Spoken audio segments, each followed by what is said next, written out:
Kamakailan ay naging usap-usapan ang panukala ng MMDA na gawing shared bike and motorcycle lane ang exclusive bicycle lane sa EDSA. Kaya naman tinanong natin ang ilang siklista kung ano ang kanilang saloobin tungkol dito. Sa akin po, hindi po ata dapat eh.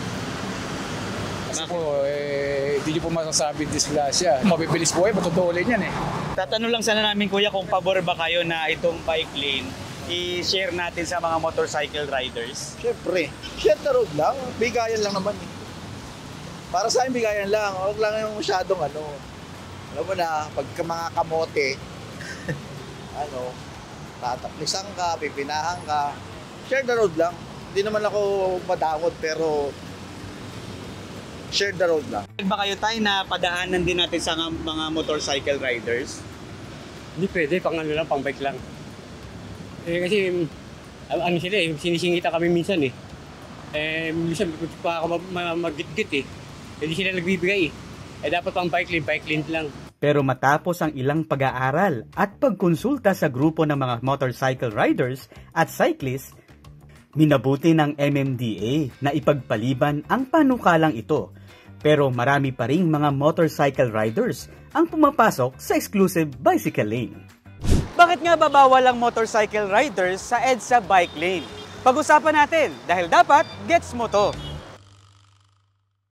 Nagsimula yung programa ng bike lane nationwide during the pandemic. And during the pandemic kasi maraming naingganyong maggamit ng mga bisikleta, papasok kanilang mga trabaho. Kaya nagkaroon po ng programa ang DOTR. Actually, it is a project of DOTR.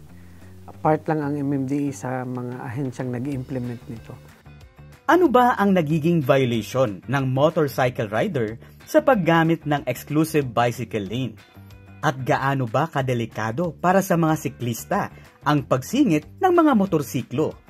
Kapag sila ay dumaan dyan, ang penalty is DTS or disregarding traffic sign. Ang penalty po dyan, ang multa natin ay 1,000 piso. So, yun ang sinasabi natin, they should respect the bike lanes for bikers because sila yung napaka-vulnerable.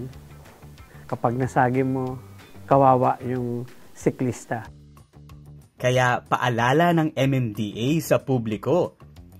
Paalala rin sa publiko na, we should also respect and give way to the bicycle riders as part of being disciplined driver na hindi dapat tayo kakain ng linya ng para sa mga siklista.